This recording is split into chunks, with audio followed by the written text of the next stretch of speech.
For the first time in history, the US Navy just used armed drone boats to strike Iranian targets. And the company that built those drone boats is actually part of a huge culture shift that's going on right now within the secretive confines of America's defense manufacturing base. And maybe even more importantly, this strike means that America's quickly growing maritime drone fleets have now officially made the leap from serving in the intelligence and support roles they already have for years to full-on kinetic combat ops, making the US one of only a handful of nations on the planet to demonstrate this capability thus far. So let's talk about these drone boats that are saving Apache crews and blowing up Iranian subs in the Middle East, but also how their manufacturer is setting itself apart in the minds of lawmakers back here at home. I'm Alex Hollings, and this is a short-fused edition of Firepower.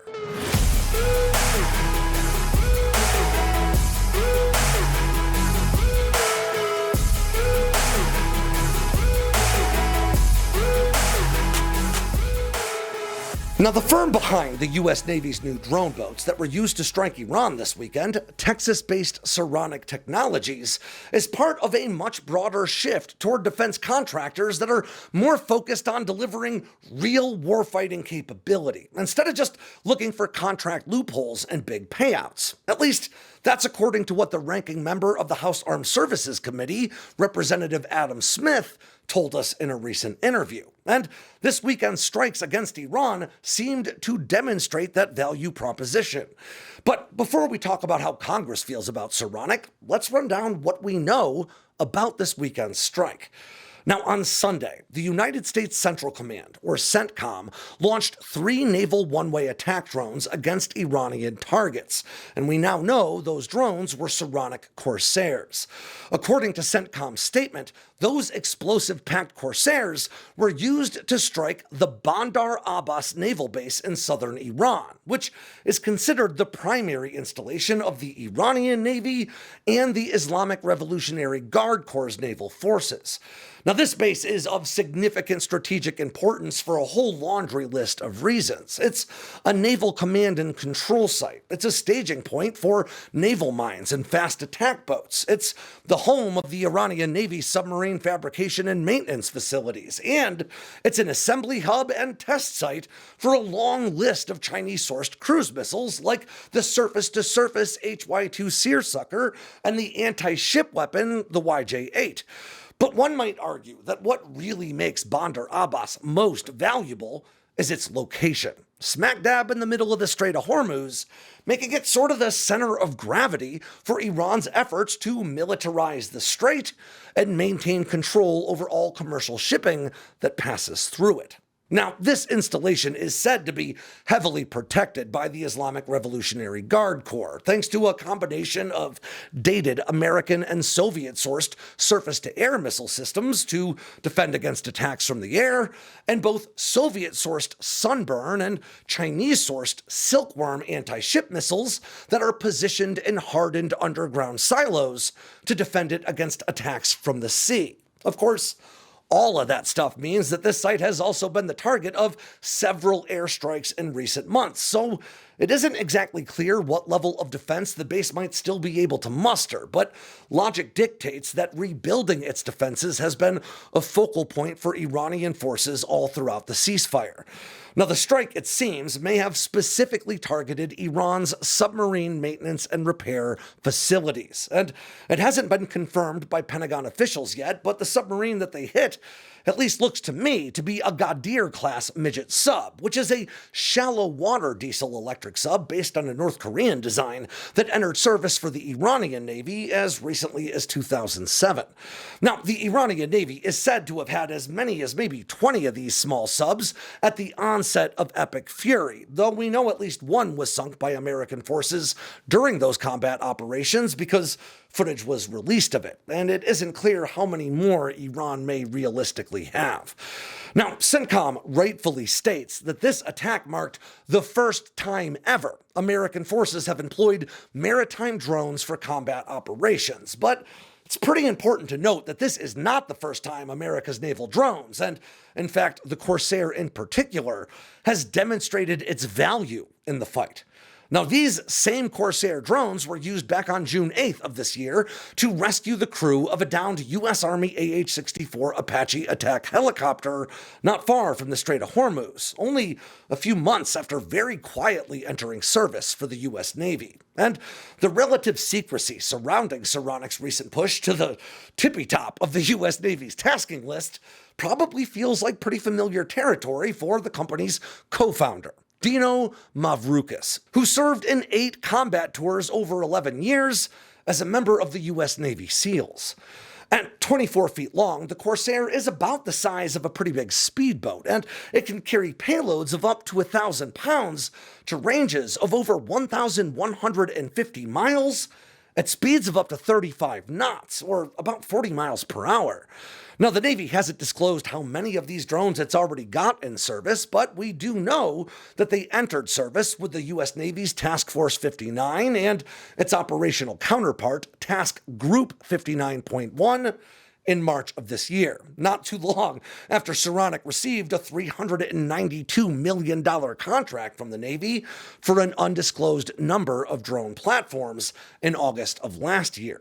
Now, all that range, speed, and payload all make the Corsair a very capable intelligence, surveillance, and reconnaissance platform. But it also makes these attritable or semi-disposable drone boats extremely potent one-way attack drones. If you maximized its payload with explosives, that would give a single Corsair comparable explosive power to as many as 50 AGM-114 Hellfire missiles. Now, according to Saronic, the Corsair platform has already logged over 100,000 nautical miles. That's over 115,000 non-pirate miles in testing so far, which would be nearly enough to circle the entire planet 5 times over. The platforms can operate entirely autonomously or as a part of a larger collaborative swarm, or they can be operated via remote control. And they have a human in the loop via a two-way data link to make some decisions, like whether or not to employ munitions when they're armed. Now, we actually spoke to Representative Adam Smith, the ranking member of the House Armed Services Committee, about defense appropriations not all that long ago, and he actually brought Saronic up long before they ever grew to fame for saving Apache crews as an example of how the Pentagon and defense contractors are both working toward a positive shift in contracting culture that sees companies take on increased financial responsibility for the success of their products, but more importantly, the success of the programs that those products are a part of. I thought it was really interesting when I was talking with Deputy Secretary of Defense Feinberg a few weeks ago, before I went down to Saronic, and I asked him about Saronic. And initially his take was, he said, look, you got all these newfangled defense companies, they always come in, they show you these big charts and these computer graphics and these simulations, and they all act like they're going to do all this incredible stuff. And then you see the real product. And he said it was kind of, it was kind of lacking. But then the interesting thing was Saronic fixed it on their own dime, okay? Basically, Feinberg said, this isn't what, they said, you know what, you're right. They went in, they did it. They didn't come back and say, okay, well, now we've got a contract with you, so we can keep giving you this thing that you've just told us that you don't want, or you can pay us another, $2 billion to build something new. No, we built a culture now that said, no, that's on us. We're going to go spend the money and fix it. You've got, Shield AI built their own collaborative combat aircraft without a contract. SpaceX built those rockets without a contract. So you now have created a culture where, no, it's not a matter of how do you figure out how to bilk the the taxpayer. You want to produce a product. And let me just say that I don't blame the defense contractors, the major defense contractors. They adapted to the world that we created. Now you're seeing that Lockheed, Raytheon, I always forget the initials, they've changed their name to Boeing, a bunch of others, they can compete. The joke I always say is it's not that large defense contractors can't compete. It's just that they'd rather not compete. All right. If you want to just give me the contract, I'll take it. But now that we've changed that culture, you're seeing not just the small innovative companies like, I don't know, Saronic and Palantir back in the day and Anduril, and gosh, there's a whole bunch of others innovating. You're seeing the large firms innovating. It's large firms that are doing the B-21. Okay, so if you change that culture, you can get a much better result and more value for the taxpayer. Of course, having a good platform doesn't really help you win a fight unless you can build enough of them to matter. And as I said, we don't really know how many Corsairs the Navy's got in service, but we do know that the company announced the production of their 300th boat in May of this year, and things are only speeding up from there. In December of last year, Saronic reported having the production capacity to build between 400 and 500 Corsairs per year at their Austin facility, which put them at a similar production op tempo to other Navy drone producers like Black Sea Technologies with their slightly smaller GARC boats that are also being delivered to the US Navy as we speak. But by March of this year, Saronic Technologies had already announced that production number had risen to 1,000 a year, with their new production target of being able to pump out 2,000 a year in the not-too-distant future. And that means Saronic is already capable of pumping out nearly 3 completed Corsairs for the Navy per day, every day, with plans already in place to double that, thanks to the acquisition of a new production facility in Franklin, Louisiana. And while the drone boat operations conducted by the US Navy are really only garnering a lot of media attention when something really remarkable happens, like, say, the first US Navy maritime drone strike in history this weekend, the real value of these operations really extends way beyond America's current, let's call it a strategic quagmire with Iran. Developing and testing maritime drones, like so many other military technologies, can only take you so far. But real operational testing in an actual combat environment offers a treasure trove of performance data to pore over and analyze. In other words, if the US ever found itself in a large-scale fight against a near peer, having actual combat data to pull from when iterating on drone designs and tactics, not to mention the confidence within personnel derived from successfully employing these systems in past conflicts, well, that can all pay significant dividends.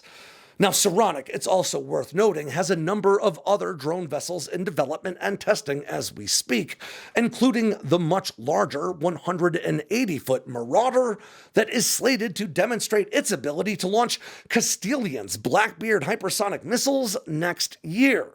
Now, the Marauder offers an unrefueled range of more than 6,200 miles, carrying a 25-ton payload at speeds as high as 25 knots, or just a bit shy of 30 miles per hour.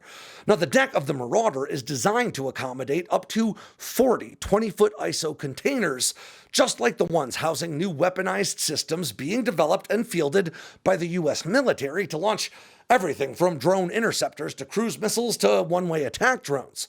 Using ISO-containerized systems like Anduril's new Barracuda 500M containerized launcher, a single Marauder could potentially carry up to 128 long-range cruise missiles to supplement a carrier strike group's kinetic firepower, with each missile capable of delivering a 100-pound warhead to targets more than 575 miles away. Now, the Barracuda 500M carries a much smaller warhead than the Tomahawk that's most commonly employed by Navy surface ships, and it only offers about half the range, but that sort of volume of fire has a great deal of value in itself.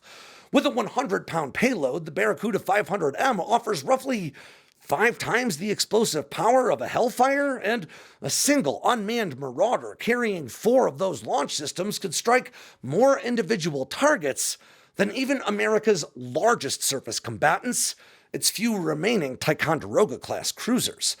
Now, of course, the kinds of targets you'd strike with those Barracudas would certainly be different than the kinds you'd strike with much larger Tomahawks, but at under $200,000 apiece, the Barracuda could also help to saturate enemy air defenses to maximize the chances of mission success for Tomahawks and similar higher-priced munitions.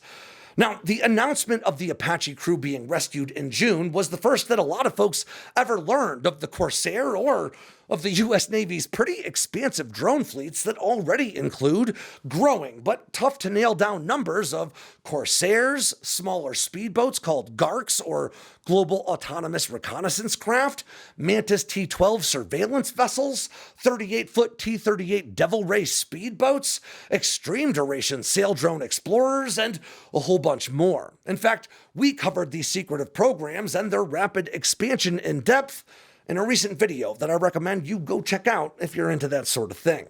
And that's going to do it for this short-fused edition of Firepower from Sandboxx News.